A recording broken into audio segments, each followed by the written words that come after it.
Bridge Radio. Sitting alongside me tonight is Dave Mogensen from Oshkosh, Wisconsin. And tonight is our Wisconsin Preps to the Pros series, our inaugural show with Milwaukee North Division High School, Rochester Junior College, Minnesota, the Big Ten, and various NFL and Arena Football League veteran Antoine Burns. Antoine, just wanted to say thank you for being on the show tonight, making some time for us as we talk a little bit about your background in prep football, all the way through the gridirons of the NFL and the Arena Football League. Really appreciate you being here tonight. Thanks. Appreciate you guys having me on. We are talking about in this series the journey and the path of student athletes as they make their way through to the professional ranks and experience other challenges and overcome those things to sort of illustrate what the experiences are in football. And we'd love to focus a little bit about your background coming from North Division High School in Milwaukee. What was it like for you as a student athlete at that time, kind of outlining your plan as it applied to both playing football and continue your education in college? Well, football for me started a little bit late in high school. I was actually playing football at the Martin Luther King Community Center. That's where I actually started playing football. And then I met a guy named Jimmy Gray who played football at North Division where I was going to school at.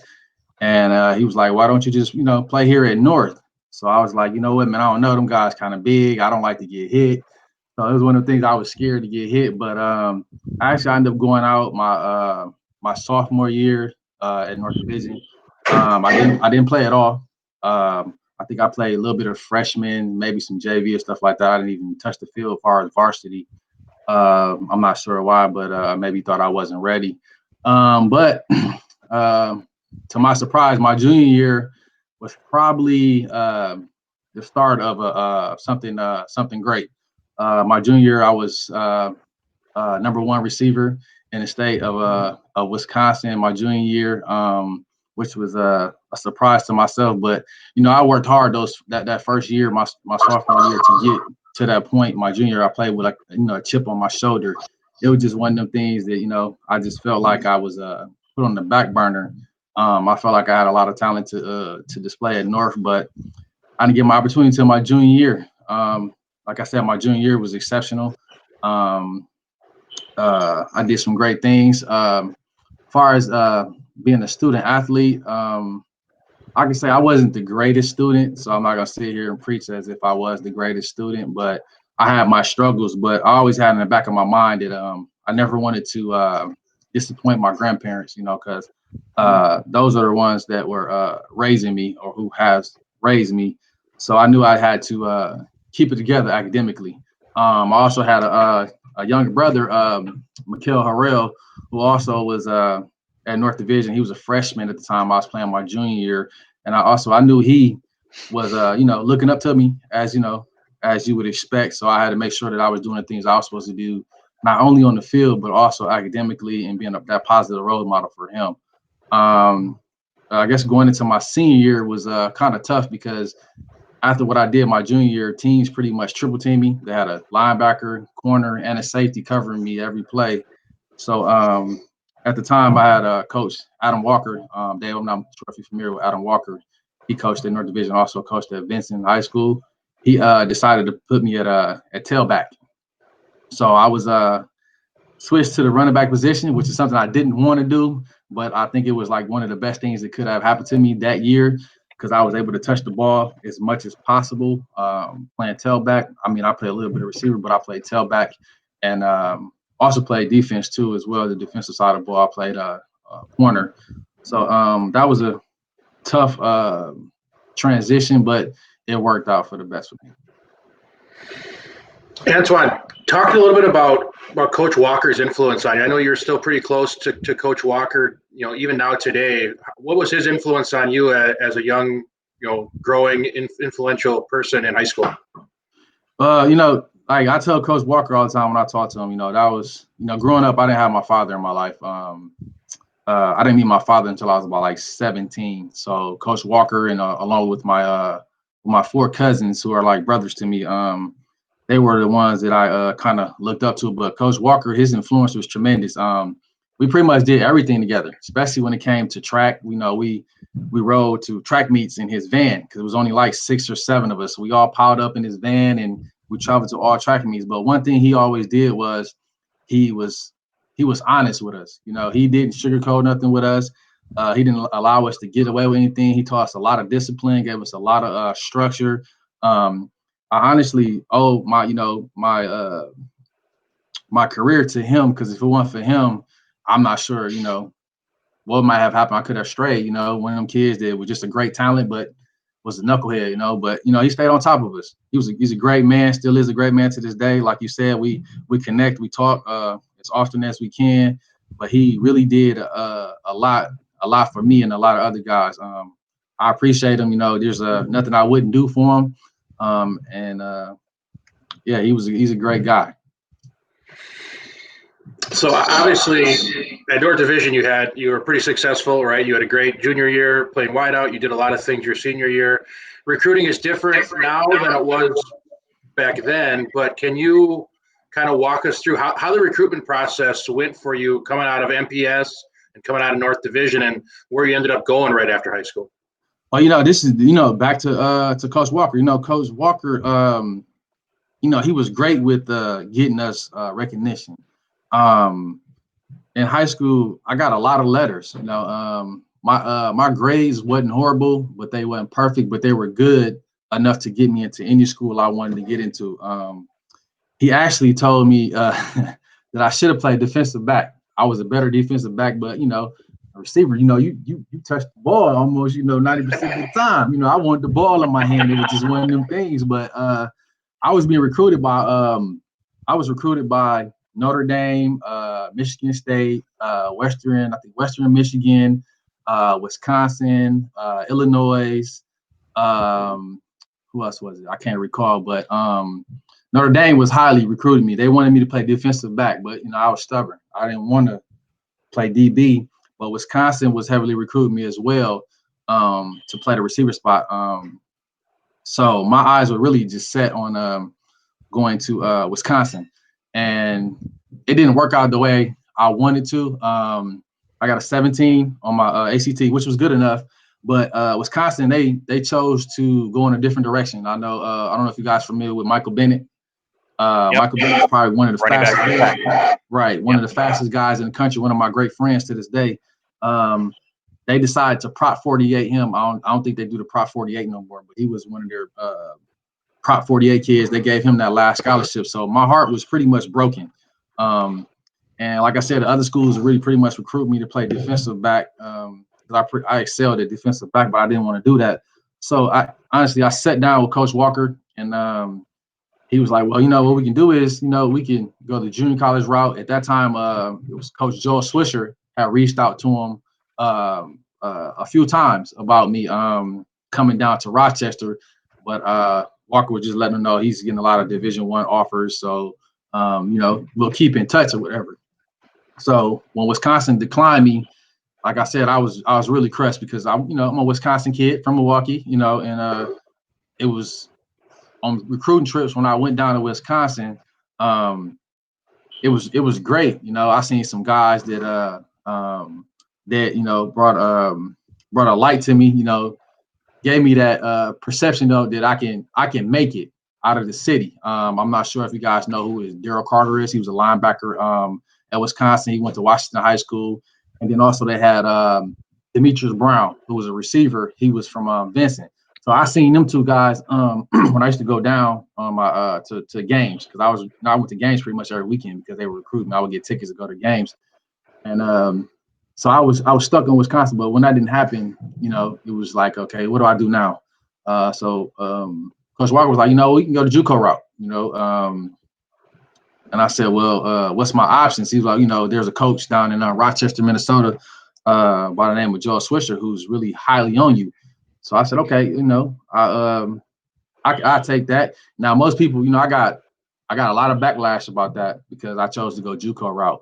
And now that I look back on it, I feel like that was probably one of the best decisions I could have ever made in my life. Instead of forcing the issue and going somewhere else where I didn't want to go, I probably would have ended up, maybe dropping out of school or not comfortable where I'm in. All kinds of things would have happened. But I went to Rochester.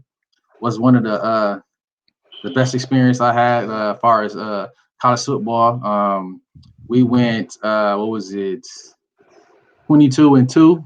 My 2 years there, we lost our bowl games, but we were undefeated season-wise. It's nothing to be too excited about, but it was a great experience there. So yeah, that's how I ended up in Rochester. And Joe Swisher, not too people. I don't think I ever told you this, day, but after my freshman year, I found out that the Miami Dolphins got in contact with the coaching staff at Rochester, and they after my sophomore year, they wanted to draft me, but Coach Dale Amy and Coach Swisher was like, I don't think he's ready enough mentally. He said his athletic ability, he's ready, but mentally he's not ready enough.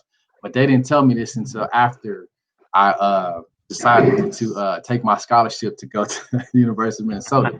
But I'm grateful for that though, because I honestly they were right. Mentally, I wouldn't have been ready for that. I wasn't mentally prepared for nothing like that because that's a whole nother animal. So that's my Rochester experience.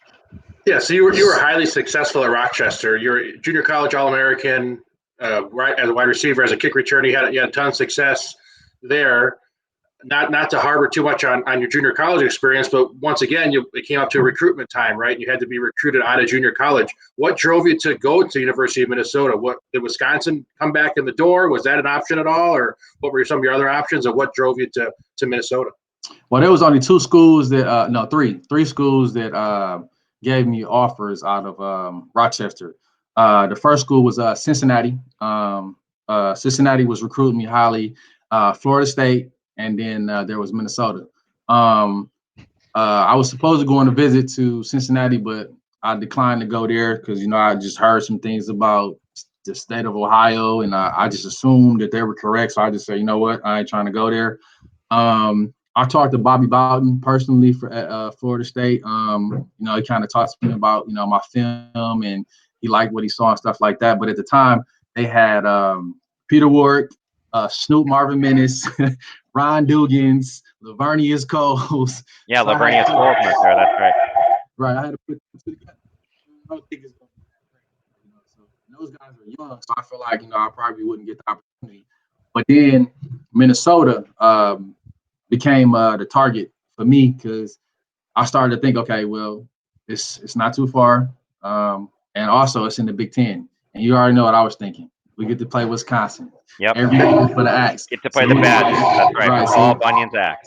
Right. So it's like one of the things, I got this chip on my shoulder. I get to play them every year. So I think that was basically the deciding point for me to go and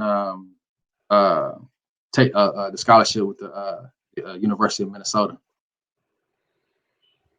So you mentioned that you didn't think you were ready, maybe mentally, to go anywhere besides transferring to another college. What happened at Minnesota that got you ready to make that next step and that next leap before we kind of get to that part? What grew at Minnesota? Obviously, you got better as a football player, I'm sure, and you did a lot of great things there. But from a mental aspect, what did going to Minnesota change for you? Well, see, my mindset at Rochester, just to be honest, things were easy. You get what I'm saying? So I was able to do whatever I wanted to do, and to the and I'm not knocking the competition. I don't want to sound arrogant or cocky, but just from my perspective, it was a lot easier. But once I got to the University of Minnesota, I had to become a lot more disciplined and film watch. I didn't watch film at Rochester. It was just practice, go play. I did this, did that. When I got to the University of Minnesota, I had to get myself mentally prepared to be able to study the game. Not only study the game, but to be able to go to class and balance all these different things that comes with that Big Ten college atmosphere. That was huge for me because once I got there, it was a whole different ball game. At Rochester, I was like probably the fastest guy in the Minnesota time, JUCO. But once I got to the University of Minnesota, I'm fast, but I'm not the fastest guy. So I had to learn how to go up against guys that was just as great as I was or just as good as I was. So that in that aspect, I feel like Minnesota prepared me for the next level. Also, just from a study standpoint, being able to to take time and study film and to understand the game. You're just not out there just running routes. There's, that's like Dave, we used to talk about like concepts and stuff like that, because I knew nothing about concepts when I was at Rochester. Just being able to analyze the game, and that's something I would have needed once I, made it to the next level. And if I'd have left Rochester going to the league, I'm pretty sure I would have struggled in that realm of the game. So I figured, Minnesota has really prepared me for that stage as far as the game. Now, as far as like the fame and the limelight, you kind of got a taste of it in Minnesota, being athletes and stuff like that. You get that attention. So that wasn't nothing that I was worried about, but just that mental ability, capacity of just learning the game and being responsible, because there's a lot of responsibility when it comes to playing big time Division I football and playing in the pros. Yeah, I don't think a lot of people maybe don't remember that at that time, Minnesota was a pretty good program. It wasn't like you're going to a bottom feeder of the Big Ten. Right. A lot of really great players that you played with also went on to the NFL. Talk about some of the coaches you had, some of the players you played with, maybe some of the great memories you had playing at Minnesota. My first year there, I had to medical red shirt because I got hurt. But my coach at that time was Coach Joker Phillips.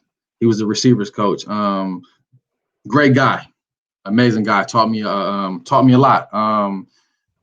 After my first year, Joker he ended up leaving. I believe he went down to Kentucky because he was Randall's Cobb coach. I think it was. Kentucky. He was. Yeah, so he left and went there. But then I had Coach Wilson. Man, Coach Wilson was an amazing coach.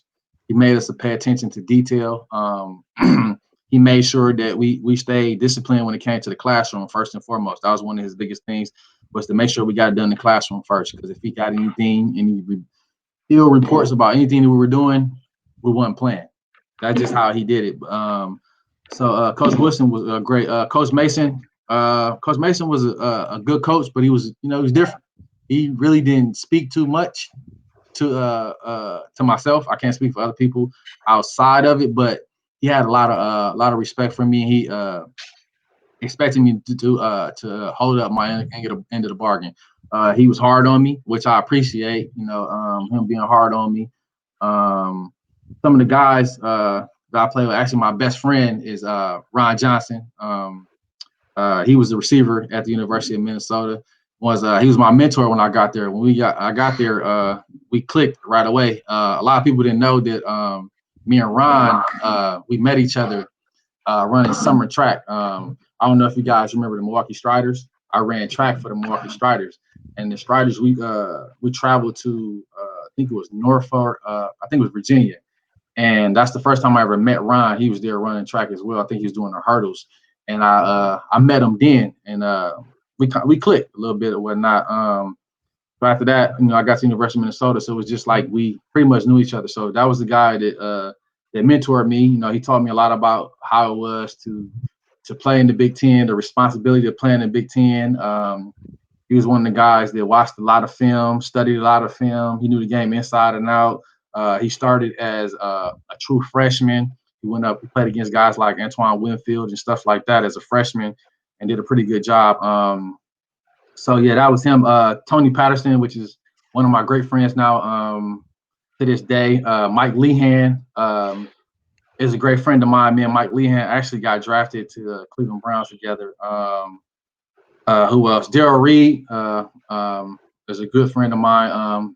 I know Demetrius Johnson is one of my best friends too. He went to Homestead. Went to Homestead. He was my roommate in college. So yeah, those are some of the guys that I affiliate myself. Also, Tellus Redmond and Greg White, Karan Riley, who's one of the sack leaders at the University of Minnesota. A lot of great guys.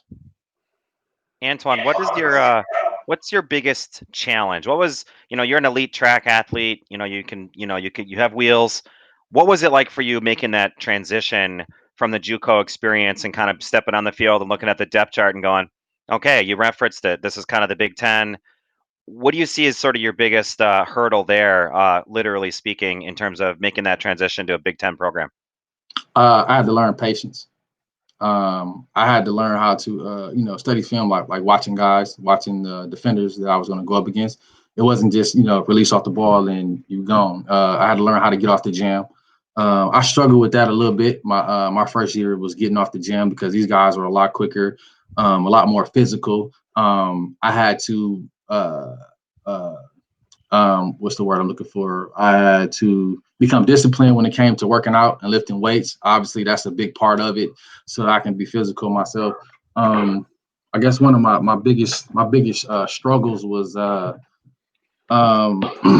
being able to separate myself from defenders, because I mean it's tough. Like I said, I was fast; those guys were fast. So I think that was the biggest part for me, was learning how to play the game within the game, because it's a fast game, but learning how to become a better player overall. Sort of along those lines, Antoine, you talk about becoming more disciplined and the progression, obviously, from coming from a program and kind of having that experience and being in junior college at Rochester, and you've spent some time obviously at the University of Minnesota and been around a bigger program and kind of learned the ins and outs. Take us through a little bit of what it was like for you to make that transition, finishing your experience there for the Golden Gophers, preparing for the NFL draft and becoming a professional.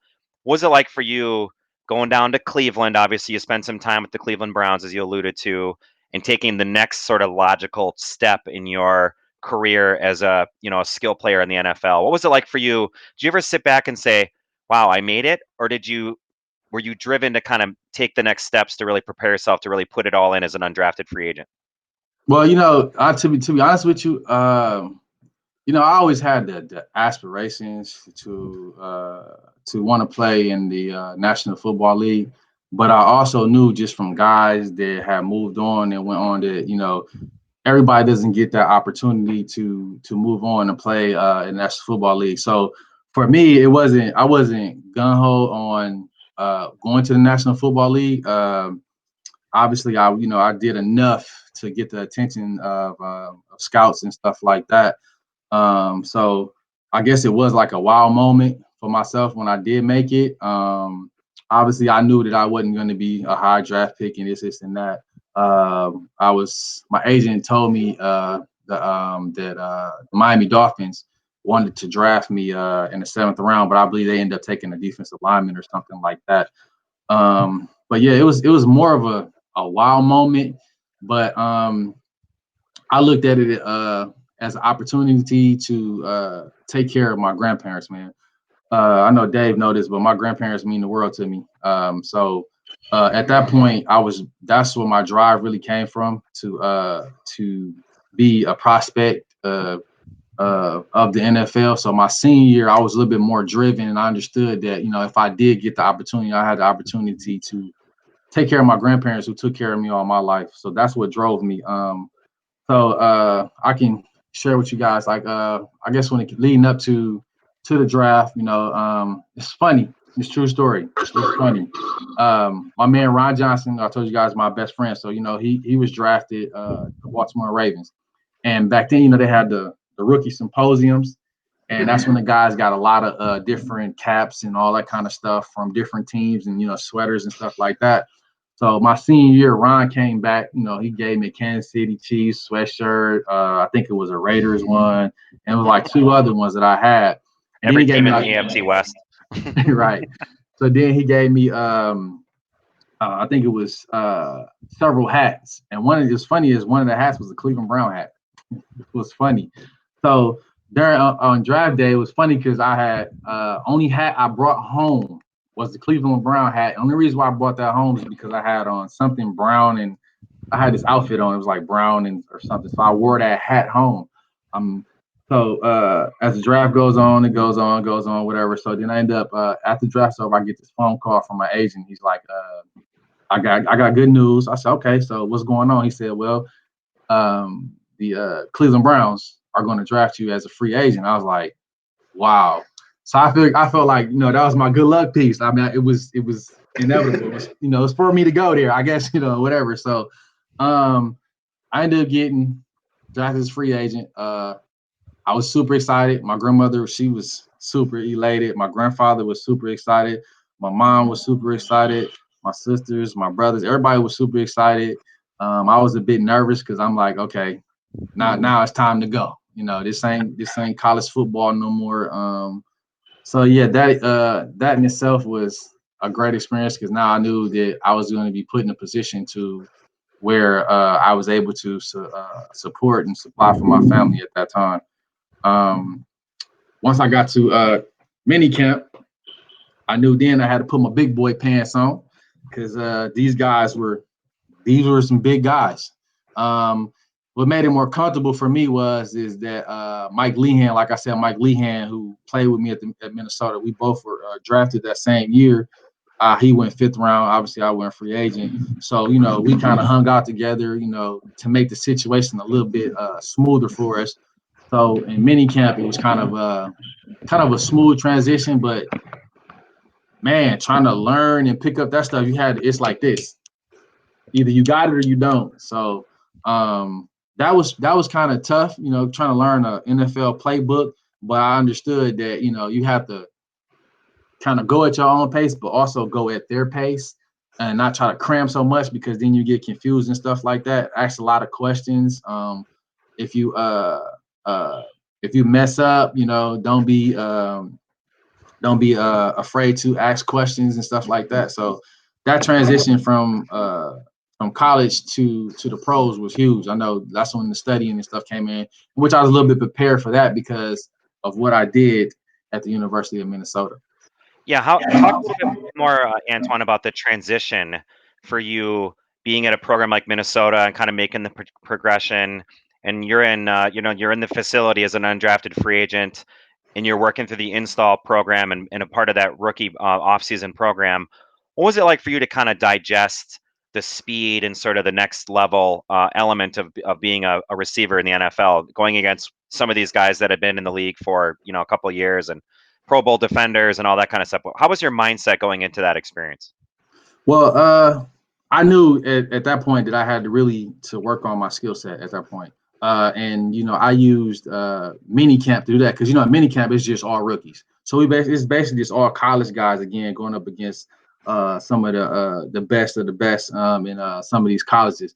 So that part wasn't as I want to say as difficult. I think the thing was like I stated, like learning that the playbook because like in college it was just a few words, but in the National Football League it's like an entire sentence, like what I'm saying, like a 15-word sentence.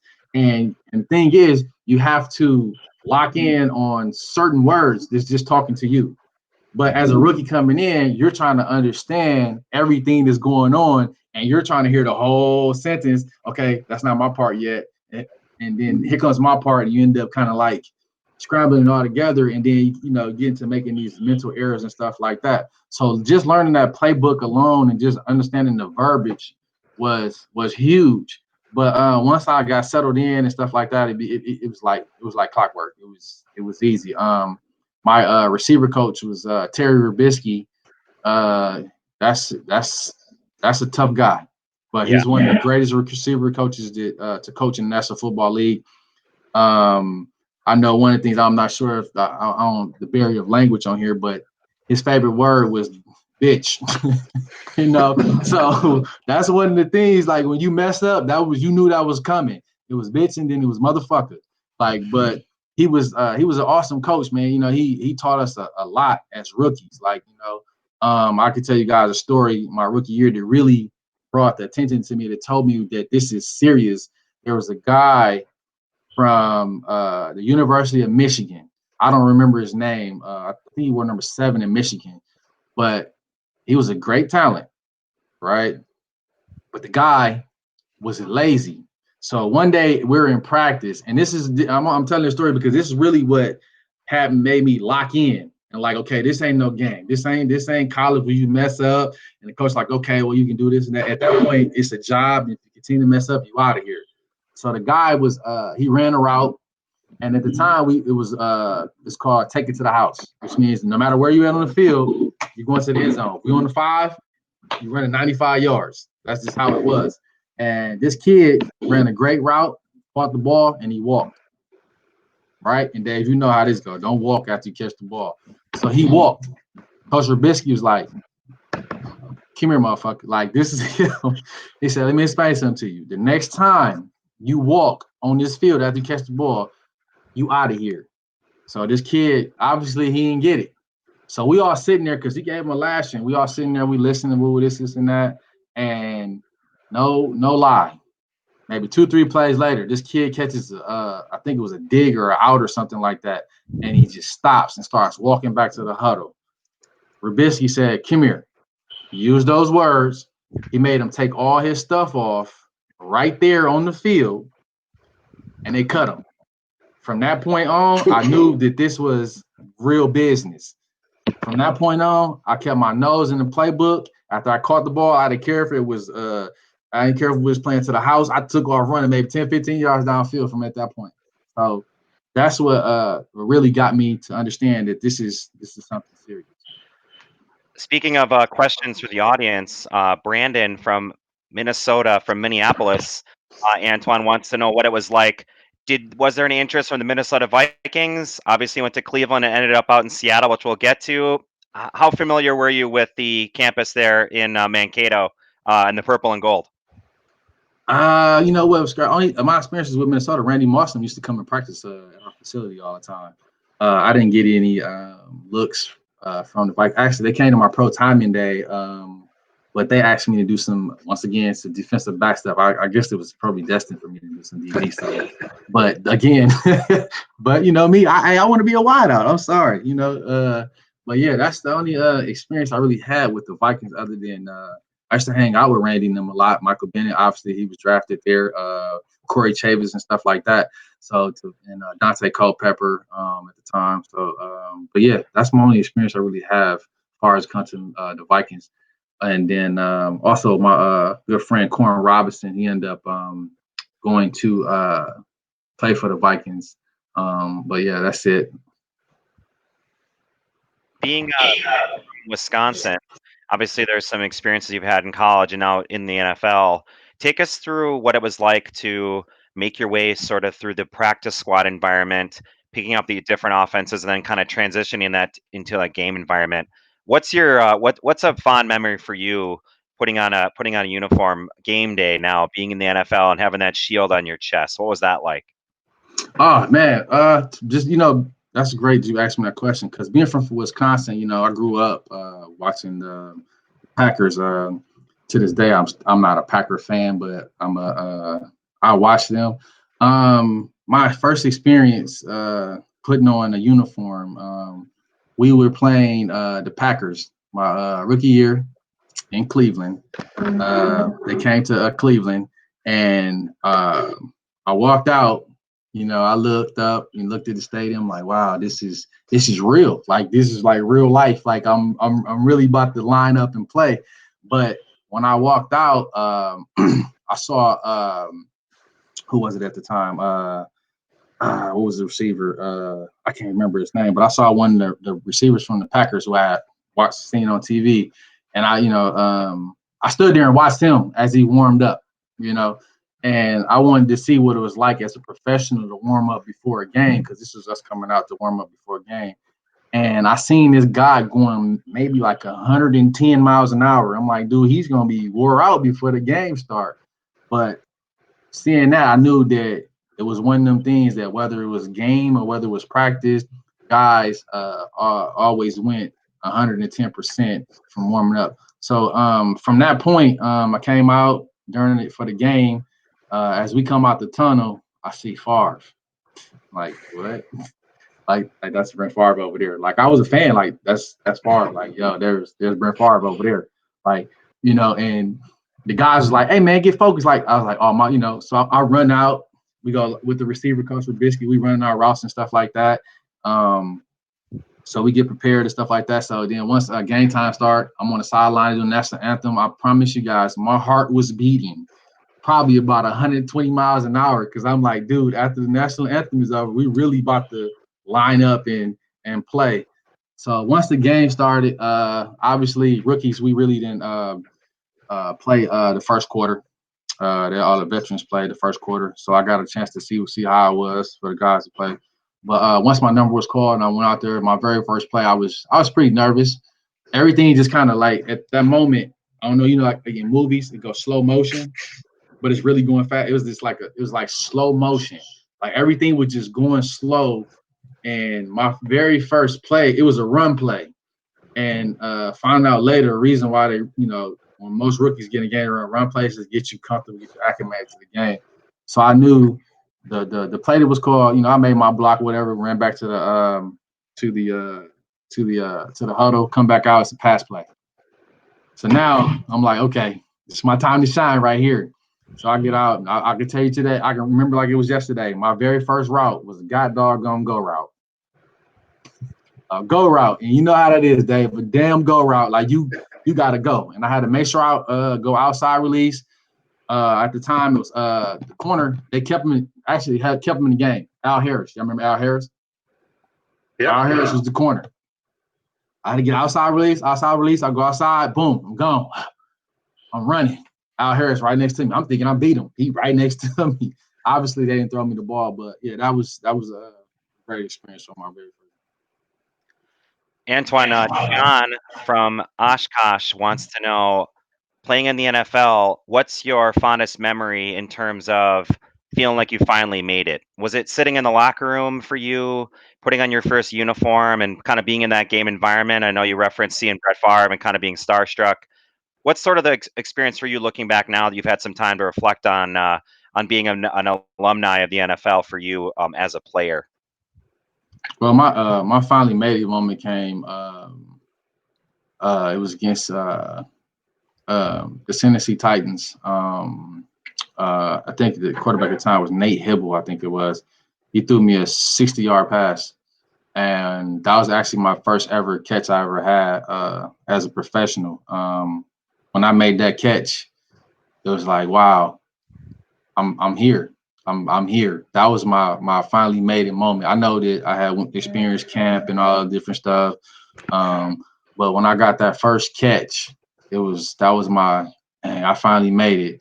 I got tackled. I didn't score, but it was just like, wow, I'm actually playing in the game. I actually caught a pass, so it was just like I'm here. And from that point on, it was just like, you gotta do what you gotta do. Yeah, they can never take it away from you. Pretty phenomenal to kind of look back, for you in terms of it being, the journey. We talked a little bit about your experience in high school and working your way through college and the pros, and it's great to hear sort of the passion in your voice and sort of recalling that memory. So thanks a lot for that, Antoine. Appreciate it. Antoine, tell us a little bit about, you transitioned from the Browns, then you went over to the Seattle Seahawks. Tell us about how that transition happened and what happened behind the scenes with that. I think the last game we played, I want to say, I can't remember who it was, but after that last game, obviously, I made it to the last cuts. Going through training camp and then going through preseason, you see a lot of guys get released and get cut. So it's like they call him the Reaper, the guy that comes in and I need you to play, coach want to see you. If you hear that, it's over. So, going through preseason, I was like, you do what you got to do throughout the week. You play a game, and then all of a sudden you got to sit here. And now you're nervous, wondering if you're gonna get cut. But obviously, I made it to the last cuts. I did some great things in Cleveland. So after the last preseason game, we actually come back the next day, obviously, to work out and stuff like that, because that's how they do it. Okay, everybody comes and work out on that Monday, or that I think it was a Monday. We come back in, we work out. So I did my workout. I go back in. All the receivers, we in there. We in the locker room, and I'm sitting by my locker, and I see the Reaper. He coming in. He just grabbing guys. He's just grabbing them, just like. And the veterans, they like, got another one. I'm like, dang, like that's not cool. You know what I'm saying? Cass is like people. This is people's dreams. You know what I'm saying? So I'm sitting there with Dennis Norcutt, Quincy Morgan, Kevin Johnson, Andre King, and Andre Davis. So we all just sitting there. I built a great rapport with these guys too as well. And I'm sitting there, and CJ Jones from Iowa was sitting there. That was another kid. It was just us two left out of the rookie receivers. It was just us two because they had already sniped everybody else. Everybody else done got sniped. They gone. So we sitting there, and he's walking our way. This like I'm telling you, I remember this stuff like it was yesterday. So he's walking our way, and I'm like, dang, I hope he don't come over to me. Please don't let him come over to me. I'm scared. I'm just gonna be honest with you. I'm scared. So he walked over, and he was like, Burns. I look up, and before I can even react, Quincy jumped up. Quincy Morgan. He was like, "Oh hell no, that's bullshit. They went to bat for me. Like, oh no, this crazy. Not Burns." So I had to grab my book. I go to the office. It's Butch Davis. Butch Davis was the head coach at the time. Yep. You know, he gave me the whole spiel. You know what, Burns, you're a hell of a talent. You did some great things. We appreciate everything that you did for us, but right now we just feel like, you know, we need to go in another direction. So I'm like, okay. So at that point, my heart drops. I'm like, so what do I do now? You know? So I get on the phone. I call my agent. He already know I got cut. I'm not understanding how he knew that, but he already knew. So they was already on their P's and Q's. So I'm talking to him. He's like, don't worry about it. We got you a workout with the Seahawks. So I'm like, oh shoot, cool. So I said, like, when do I need to get there? He was like, ASAP. So I go back to the hotel, I get my stuff.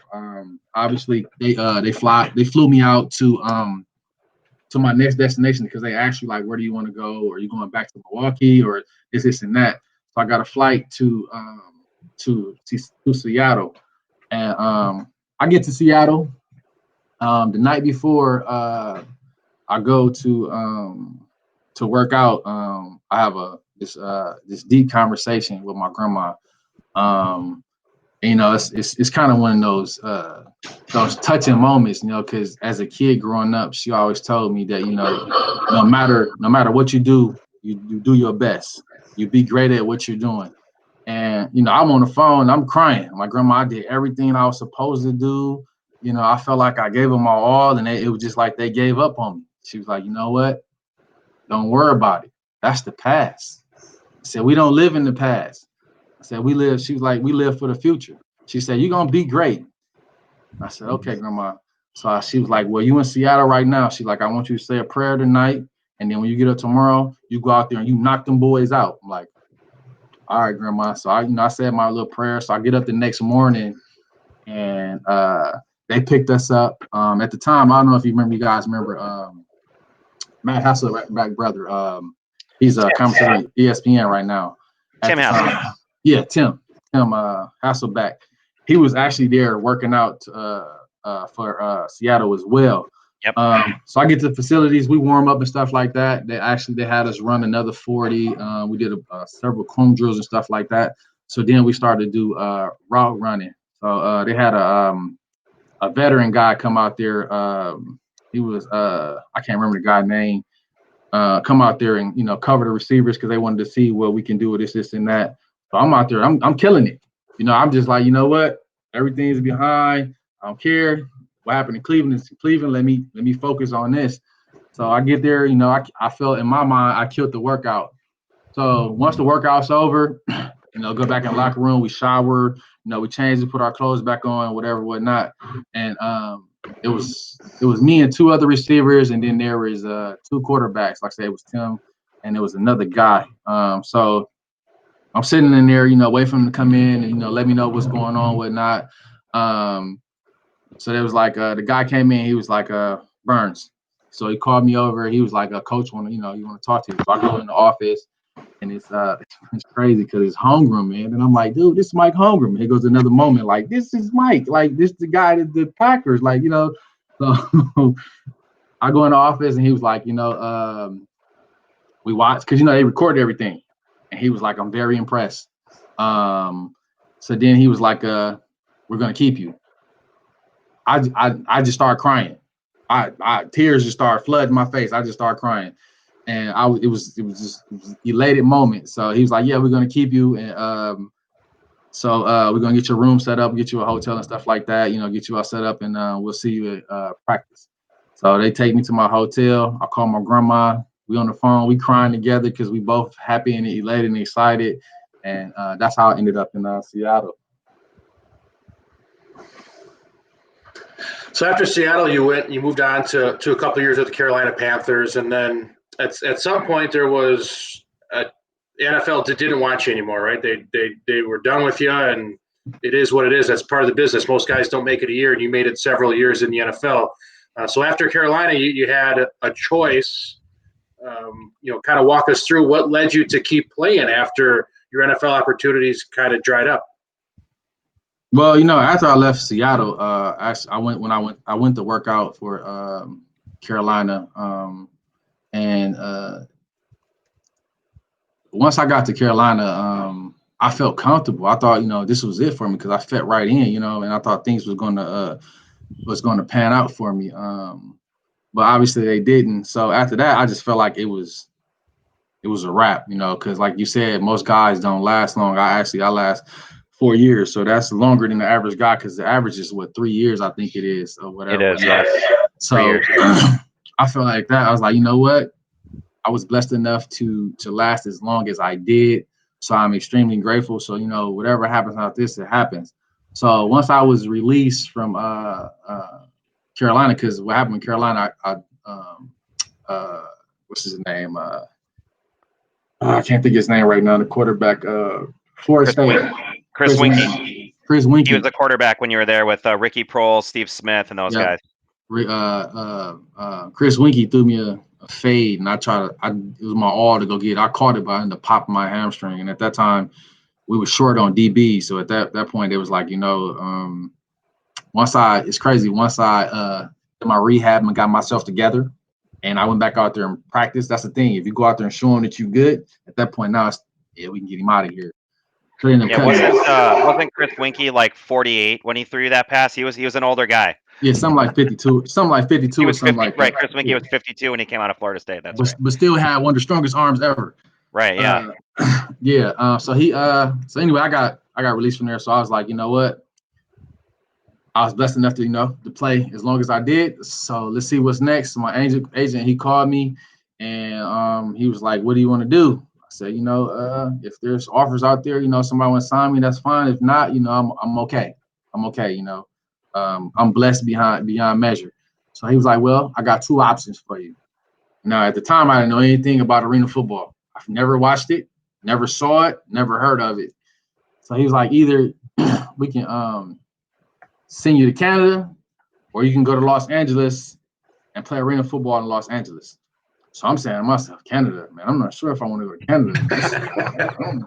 Canada, I'm leaving it. No, I don't want to leave. No, you know what? Let's try this arena thing. Let's do the arena thing. Let's go to LA. Let's twist your arm to go to LA. Let's go to LA. Right? Was it even a choice? It wasn't even a choice, really. I done heard some great things about LA. Let's do LA.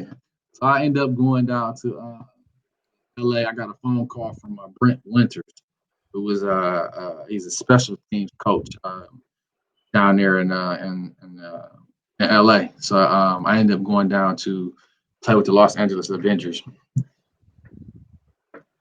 Yeah, Antoine, you talk about going to LA and kind of changing your direction a little bit on your compass out there to arena football. What is it like for you looking back now, setting the all-time single season mark for kick return yardage and kind of really establishing yourself as one of those speed guys, kind of jack of all trades type? You can you can take kick returns. You're, a threat in the passing game. What was it like for you to go there and really establish yourself in the next chapter, sort of as a player that has sort of established himself, saying, yes, I've been at several stops in the NFL. Now I'm going to try and learn a new craft. As we've talked with you tonight, we've seen the theme kind of be right. You're making these transitions and kind of going through the progressions, learning your craft and moving forward. Was it similar for you, kind of making the transition to arena football after coming out of the NFL? That the transition from outdoor to indoor is and I tell guys this, just looking to try to play that, is difficult, especially at a receiver standpoint, because the routes, the way you run routes, the angles of routes, the timing and stuff like that is totally different. I struggled my first year learning how to run the arena routes. Because, in arena, Dave, you could contest this, a lot of DBs undercut a lot of routes. You get a lot of picks that way. So you can't run the routes like you would normally run them outdoors, except for maybe like a slant or something like that. Maybe it's a little bit shorter. But just running the deep routes like the corners, the overs, and the posts, you had to learn how to, I want to say, come at different angles to get open because it's such a small space. So that was one of my biggest struggles my first year, the first couple months before I was able to even play that receiver's position. Like you spoke before, I did a lot of the kick returning, kick returning and stuff like that. But that was pretty difficult for me just to learn how to run the routes. But I had Kevin Ingram, who was one of the greats to play the game. He kind of pulled me to the side, man. He's like, you know what, I'm gonna teach you. I'm gonna show you how to play this game. So I had to make adjustments and how to run the routes and how to set guys up and how to get open. And man, once I learned how to do that, it became fun. So that was one of the biggest transitions, and also the jam. When they come up and press, you gotta think about it. Whether you're on the left side or the right side, there's a wall right there. Ain't no wide releasing nothing. You know what I'm saying? There's a wall right here. There's a wall over there. So you got to be crafty in your release and stuff like that. Right. There's no chalk on the out of bounds in the Arena League. It's like a wall. Yeah. The crash boards that the hockey tip that LA Kings use. Yeah. And then, coming down in that high motion, and you got to be the guy that's trying to sit there and jam you. I mean, it looks easy. Like, okay, I can run behind past this guy. But I'll tell you guys a story about that, because I didn't know that these guys would, run up and just hit you. You know what I mean? Like, as you're coming down in motion, once you cross the line, it's fair game. They just hit you. We were playing in San Jose Sabercats, and I was sent on high motion. I was supposed to run a corner route, so I had to figure out how I was going to get inside. And Dave, I don't know if you know who Cleveland Thomas is. He went to Florida State, but he was one of the great safeties in Arena.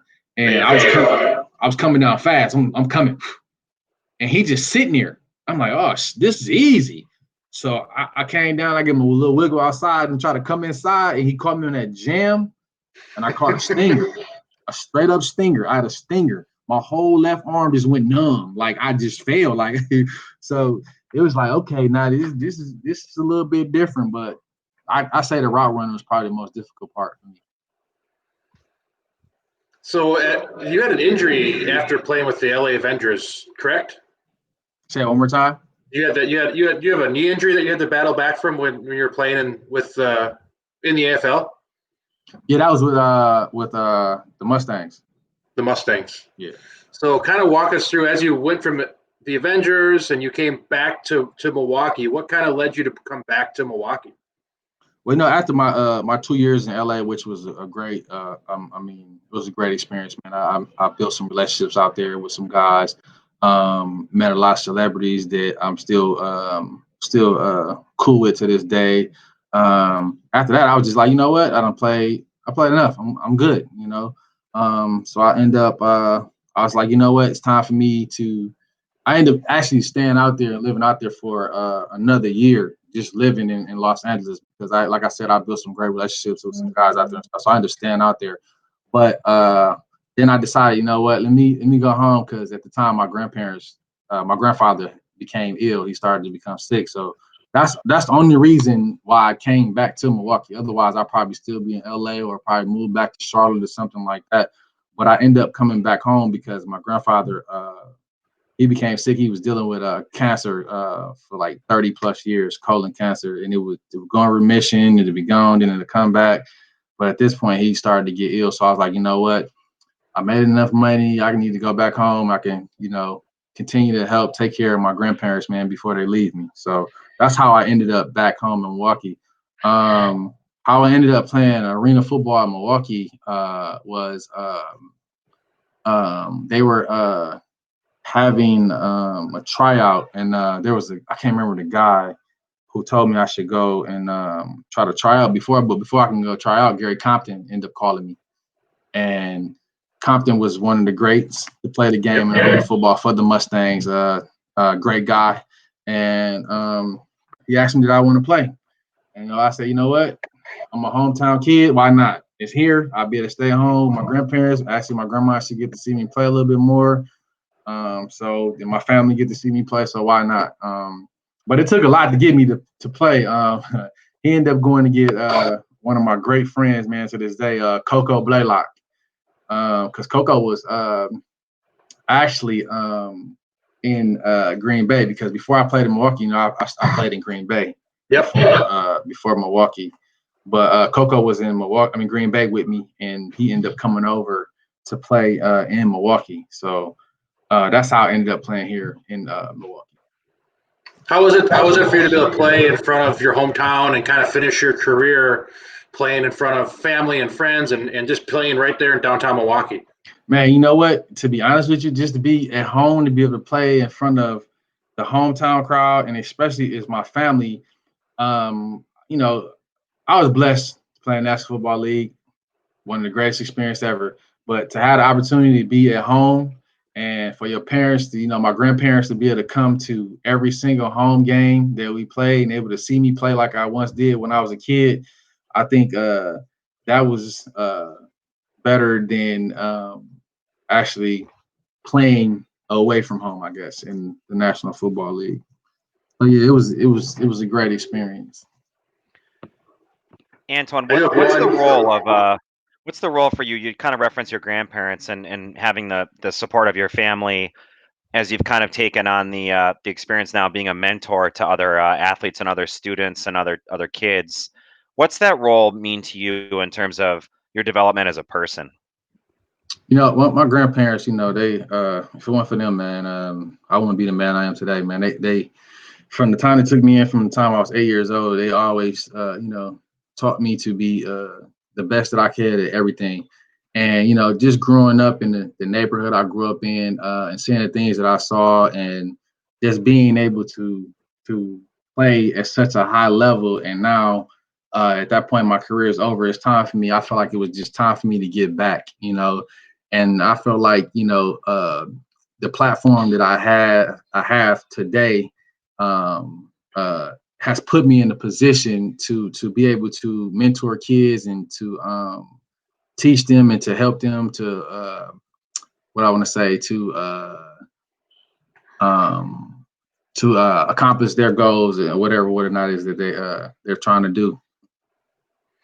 I have one good story of Antoine from arena football before we kind of transition to what you're doing now post. So, you know, last year I was with the Blizzard last year, right? And I actually called Antoine in the preseason last year because we had let a receiver coach go. Something didn't work out. We had an opening for a receiver coach. So I call Antoine and I said, I need to get you up here to Green Bay. And he's like, okay, what times are practices? And he has a day job and all that kind of stuff. And it wasn't conducive to driving up to Green Bay every day for a couple hours of practice, right? So that didn't work. And then it was like, all right, I need you to come to some game and just sit up in the booth and watch. So it took some prying to fit it into a schedule, but we were playing Bismarck Bucks, and we got him and his friend Lewis up there to watch the game just as fans, right? And I called the plays from up high. We don't really have a press box as Resch Center. I set up way in the upper deck and called the plays. And after the game, I go talk to Antoine, and we won. We beat Bismarck. They weren't a very good team, so it wasn't a challenge. But we had Iowa coming up the next week, and Iowa was the defending league champs. And they ran a similar defense to what Bismarck did. And Antoine says, hey, what about this guy if he ran this route? And it was kind of like a little look route. It's basically like a long slant. I said, yeah, that'd be a great idea. So we put it in. We put it in the playbook. We put just that route in with a receiver named Keyshawn Taylor, a D2 guy, came out of Mars Hill University. And we go to play Iowa. The first time we play Iowa that year, we got smacked. We barely scored points. They demolished us. And we went out and we scored like 50-something points on him. Keyshawn Taylor had 5 touchdowns and over 200 yards receiving. 2/3 of those yards were off that one route that Antoine says put in because he thought it would work. So obviously you can tell 5 years in AFL, he definitely learned a lot. And he goes back to all your stuff about understanding. When you're coming out of Rochester, you probably would have had no idea what route would work good or what would worked well. But all those years at Minnesota and the NFL and then the AFL kind of all tied together, and you became a good student of the game. So that was a little quick story to talk about your AFL career. And it was, I can only imagine how fun it must have been to finish that and play those last couple of years in Milwaukee. But you never left Milwaukee since you came back, right? You're still in Milwaukee. You've done a lot of things as far as coaching. You and I got to coach together for a few years, which was a ton of fun and a lot of fun. And I know there's there's a lot of guys that came through the program we were coaching at UW Milwaukee that were not guys that probably should have been very good, that had really great careers there because of the work you did with them. But tell us a little bit about what are you doing now? What do you do for your career? What do you do in your spare time? What are you doing these days? Now I'm actually like I said before, I had to, once I was done with arena football, I had to figure out, okay, what's my next move? What's the next step? And growing up in the city, I didn't have a lot of people pushing me, you know what I mean, outside of my four cousins who I love to death. They like brothers to me. And then my grandparents, obviously my auntie and stuff like that. But I had to figure out, okay, I grew up in the King Center, Mother King Center, and that was like a safe haven for me, you know what I mean? And I had to say, okay, well, what the King Center did for me was kept me out of trouble. How do I give back to the inner city youth? And so I got actually got in contact with my brother at the time, Mikhail Harrell, and he was teaching at Washington Du Bois Christian Academy over off of 53rd in Hampton. And he was like, look, bro, if you want to, man, why don't you come over here, see if you can get a TA job or something like that where you can, work with the kids. I said, you know what? Why not? That's a great idea. So I ended up going there and getting the TA position. And, a true story. It's a sad story, but it's a true story. The guy, class that I was a TA, his name is Mr. Berry. My first year there, the first couple months was great. I didn't know the guy was ill, but he ended up passing. And he had taught me a lot within those first couple of months about how to run a classroom and stuff like that. So when he passed, the owner of the school was like, well, it's unfortunate, but we have position. Obviously, as a sixth grade teacher, would you like to fill in for Mr. Berry, although he passed? So that's how I got into the teaching aspect. So that's what I do now. Is I'm a teacher at Lancaster Elementary School. I'm actually a physical education teacher. Dave, I'm all into the physical thing, so I feel like that was the best way I can get my hands on kids by teaching them how to stay healthy, keeping them physically active. So I figured that was the better position.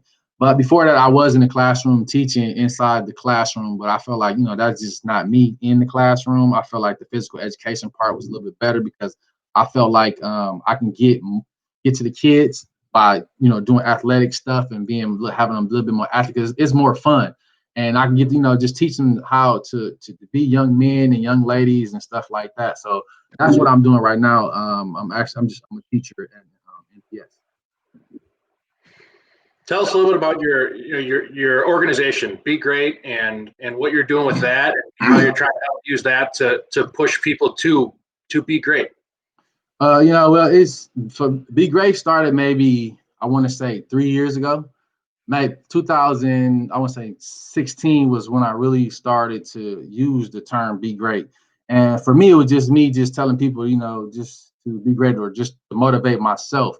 But once I seen that people started to gravitate to the term Be Great, I was like, you know what? I can move forward with this thing and actually use this to inspire a lot of kids. When I was over at Carter Christian Academy, I use the term a lot in my classroom. I told the kids, like some of the kids, they misbehave or, didn't do certain things. I said, listen, I don't care what you do. I need you to be great. If it's just writing your name, you got to be great at it. If it's just multiplication, I need you to be great at it. If it's doing this, I need you to be great at it. So it started to become a mantra with me. So then I was like, you know what? I need to move forward with this whole Be Great thing. So at that point, I was like, you know what? It's gonna become a thing for me now on Facebook, and you see it. I use it every day. I try to say something positive to motivate people each and every day, and it's people done picked up on it. I actually started my own clothing line. I just recently trademarked the Be Great, so nobody can use it in this form with the signature and stuff like that. So it turned out to be a great thing, a motivational thing, man. And I'm glad I did it. But just the story behind it's inspired from my grandma, man. And I'm trying not to get emotional, but it's just one of them things she always told me. It was like she would always just say, "Look, baby, No matter what you do your best. Just be great at doing your best. And that always stuck with me. So that's really where it all started from. So what better way to carry on her legacy and to motivate people and to inspire people by just telling them to be great now. So that's where the be great thing came from, and I'm excited. It's moving forward. We're doing big things with it. I don't know if you've seen Dave. I've started with the thing that's going on with this pandemic. It's unfortunate that a lot of these seniors aren't able to have graduation. So I created these Be Great senior baskets that comes with a Be Great hoodie, a T-shirt, and some of the essentials that they have going into college and stuff like that. So that's moving along pretty well. And also, the gear that we sell, from the hoodies to the T-shirts to the dry fits to all kinds of stuff. So yeah, Be Great is a great thing. Antoine, where can you locate Be Great on social media on the World Wide Web? Why don't you throw out a web address and some Twitter information for our followers?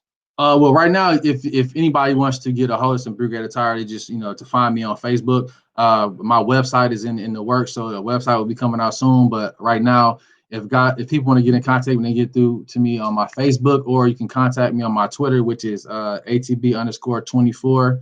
That's my Twitter account, and then obviously my Facebook is my name, Antoine Burns. So if anybody wants to purchase that, we can get it through me right now. But once my website is up and running, I'll let the world know.